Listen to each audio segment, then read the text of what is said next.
OK, let's get into our first topic then. And is it OK to keep tabs on benefit claimants' bank accounts? Get your calls in for this now. Benefit claimers will have their accounts checked every month by their banks to make sure that they aren't lying about their savings. Now, you can't claim universal credit if you've got more than £16,000 worth of savings. They'll also check for red flags that could suggest a risk of fraud. If they spot anything suspicious, they'll then hand that information, those details, over to the government. At the minute, if the Department for Work and Pensions suspect fraud is being committed, then they have to individually request details of a bank account. The DWP reckons that £900 million a year is wrongly claimed. This proposed new law is supposed to be announced in the autumn statement. But is it a good idea, Lynn? I don't think initially. Because when you apply for benefits or anything with regards to like a housing benefit or even a social housing tenancy, you're having to provide loads of information. I worked alongside the DWP. I've always worked in public sector. So I know the amount that you have to provide. But I think where you have decided not to accept many of the jobs that are an option to you after, let's say, a year or 2 years, or there's evidence that you have actually not paid hardly any tax into the pot, then yeah, I think a conversation needs to be had where they're brought in saying, listen, we've offered you multiple jobs, you've refused all of them. Now we're going to have to start looking at your bank account to see, you know, what's going on in there. So you would specifically target certain people. So you wouldn't say that the 40% of people on universal credit who are working, you wouldn't check their bank accounts. You don't think that would be appropriate? No, I think those who are shown to not work whatsoever, and they are not cooperating or they're rejecting all the job offers that have been given to them, or alternatively, they have not worked a considerable amount of their life and they've been on benefits for a long time, I do think checking their bank accounts will be a good deterrent. Yes, I do. How do you feel about this, Darryl? Well, I think for a start, the reason that people don't work is often really, really complicated and actually quite individual as well. The idea of a sort of blanket approach to this probably wouldn't work. But most of the point, I'm actually just not even sure how this would work. I mean, who makes the decision? How do we decide if somebody is spending on the right things or not? Where does a coffee at Costa come in the process? Well, I mean, that is the interesting point, isn't it? And how much is this a slippery slope to deciding what people can spend their money that they get from universal credit on, and how much of that they can save? I suppose bank accounts already do fraud checks. They're checking for fraud all the time in everyone's accounts. Why would this be any different, Darryl? Yeah, I think well, exactly. I mean, I think that's probably fair enough. And I think, therefore, do the DWP then need to be adding an extra layer of bureaucracy? Do they need to then be removing people's autonomy and snooping through people's bank accounts? I'm not sure. Therefore, it is particularly necessary. I don't think people should have like so much. If I'm honest with you, I'm not into Big Brother, but this is how I see it. If you are going to be wholly financially dependent on the state has a right to look in your bank account after an amount of time. Because as far as I'm concerned, if I go and buy a property now, I have to undergo vast amount of checks, and that's not even because I'm on benefits. So if that's to buy a property, we're talking about. But this is what I mean. If you're reliant on taxpayers' money, I think taxpayers also should be able to see a level of transparency for someone who is long time not taking jobs, relying on the state.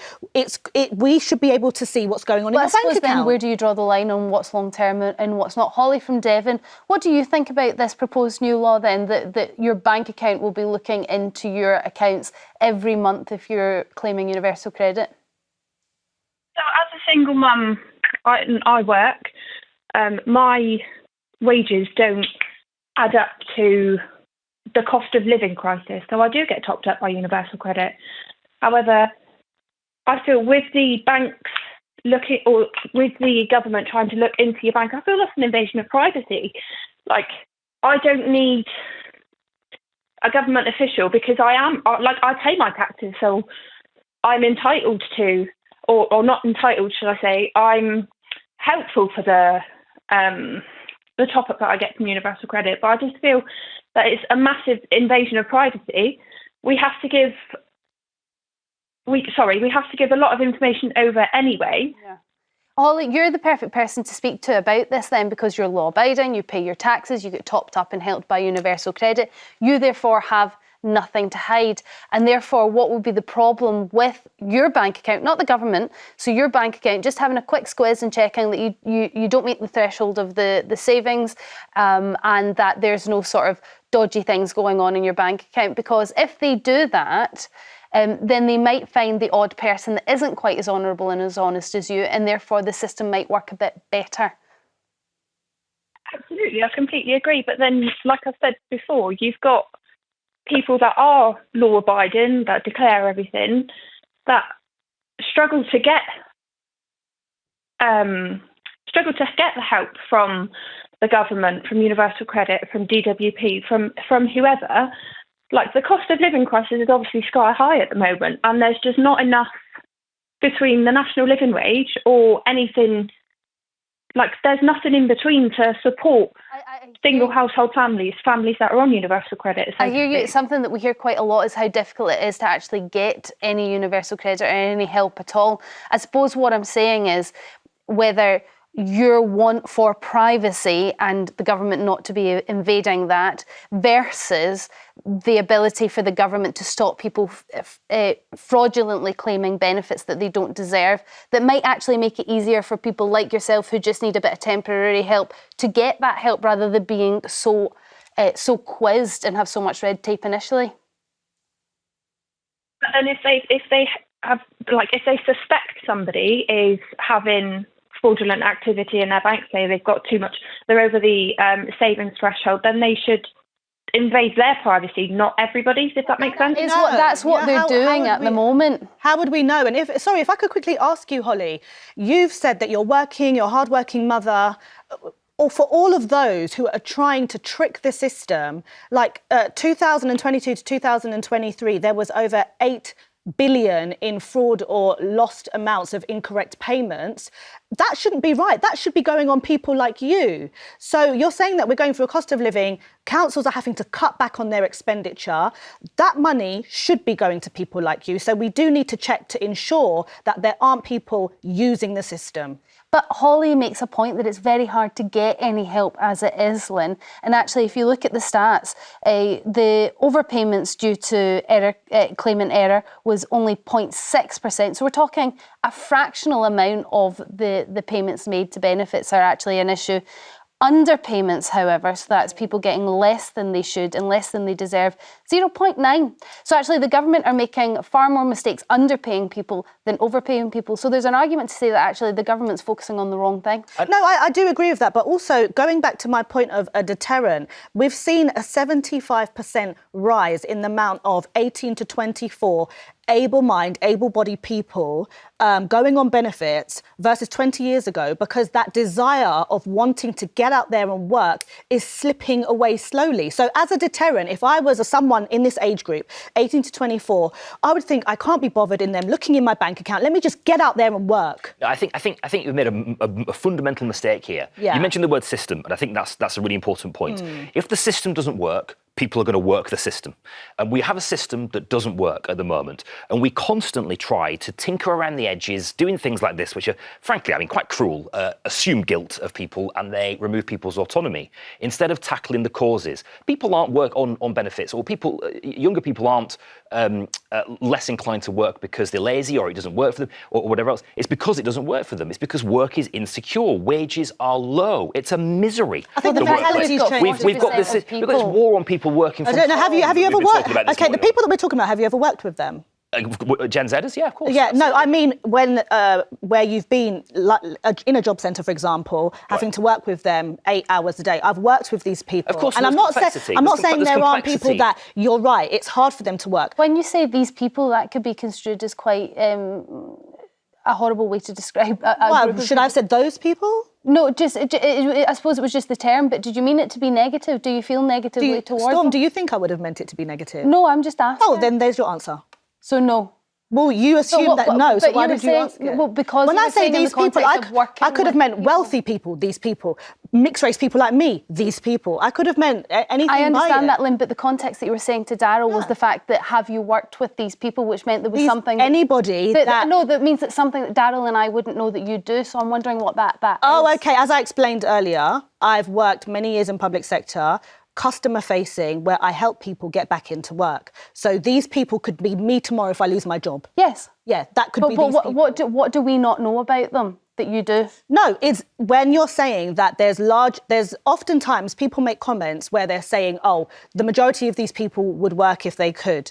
Well, there's a large majority of people that do feel that they can't work, and they can work. And I work with them, and it's a mentality thing. The mentality 20 years ago was more resilient. It was more, I want to get out there and get a job. Now, and work was more secure. It paid. You took a job. You kept it for life. You had, we had but there's the gig economy. No such thing the gig as economy. Tech there's no such thing as security in jobs. My job's not secure. Your job's not. Of course, there's well, there should be such thing as security. What does a secure job mean? A secure job should mean that you are on a fixed-term contract, that you are a permanent staff member, and you can be made redundant in 2 months. Well, of course you can, but then you have rights. We have to be able to adapt. We have a gig economy system at the moment where you have no rights, no opportunity to. Some people choose that gig economy. I've chose that gig economy. And many people I've chosen to be a contractor. From Kent, what's your thoughts on this? Do you think that it's acceptable for your bank account to be checking up on your accounts to make sure there's no sort of fraudulent activity? You don't have too much savings. Wow, I'm just listening to that jibber jabber in the background. These people that put themselves in positions that they then perceive some kind of notion that they know who these people are. These people are your MPs. I mean, what about the dodgy deals that are going on in the Houses of Parliament? And I agree. Should be stomped out. What about all the offshore accounts that they have? Look at the money that's being generated by these MPs having second and third jobs, and then all you go on about. Well, listen, all you ever go on about on TV is the poor, disabled, the unemployed, the pensioners. Somehow we're bringing the economy down, and the world's all going to end because of all these people. Ken, I'm just to correct you there. It's not all we go on about, but for sure we talk about benefits a lot because it is in the news quite a lot, and it would make a saving of billions potentially. Ken, if we stop people. Let me talk to you about benefits, okay? Okay. Right, my wife's been disabled, ill, since 2006, okay? What benefits did she get other than about £5,500 a year? She got no medical benefits, no medical help, I put her in a promised clinic. It cost me about £3,000 a week. And that's wrong, Ken. That's wrong. You should have had the help. I've not finished, okay? So nobody did nothing. I gave up a job, £40,000 a year, in 2006 to look after my wife, okay? We live off a pittance. I had a private pension that I paid into. Now, nobody assisted my wife in the welfare of getting better. All the clinics that she went to were cut back. They all got closed down. They all got made redundant, as one of your colleagues there was just talking about. So, yes, my wife was left out in the woods. So what I then did, with my private pension, I drew down some money to buy a motorhome. I'm sitting in it now because I can't talk indoors because it would upset her. So I then get the DWP jumping all over me saying this is a deprivation of my assets. I should have used that money to buy that motorhome. Ken, I hear what you're saying. My benefits. Ken, I hear what you're saying. I need to get to another call, but I hear what you're saying, that you feel like you have been attacked and you don't get the help that you need. But I suppose that is the question. If we stop people fraudulently claiming their benefits, then maybe the DWP would have more money to help you. But I presume that you don't think they would do that even if they did have cash. Ken, thank you very much for your passionate call. Keith from Hull, I think we've got time to just squeeze another call in. What do you think about monthly checks to your bank accounts if you're on universal credit? Right, if you're on universal credit, and that's okay if they want to check your bank account. But why can't we check their bank accounts, the politicians? Why can't we have a look at what they're bringing in? It's interesting. So, Keith, you would have the bank do a monthly check on everyone's bank account just to make sure there wasn't. Not everybody, but people who are criminals, right? They know who. Please know who are the criminals. Yeah, I mean, Keith, the banks do regular checks and they are checking for fraud all of the time. So I suppose this would just be an additional amount of work. My question is, how are the banks going to afford it? Because they will have to employ more people to be able to do that. And I wonder whether the government will fit the bill for that. I agree with MP checks for their expenses. I think they expense far too many things, and we should be having a look at what their expenses entail. I agree. I think we do have quite a lot of transparency when it comes to what MPs are paid and what they spend their money on. Their That's quite expenses. good. Well, we do. I mean, everything is registered. They hide things quite a Well, lot. I'm not sure. I'm not sure. Have you evidence for that? I'm not sure that they do necessarily. But Ken and Keith make a really important point. Time and time again in this conversation, we strong-arm the weakest in society when we're trying to find savings, money, recoup losses, and yet still contracts for COVID services not investigated, billions written off in fraud. Agree. The non-dom tax status, again, time and time again, we refuse to close those Why loopholes. can't we do both? Well, I mean, I think we should start with closing loopholes for those who are wealthiest.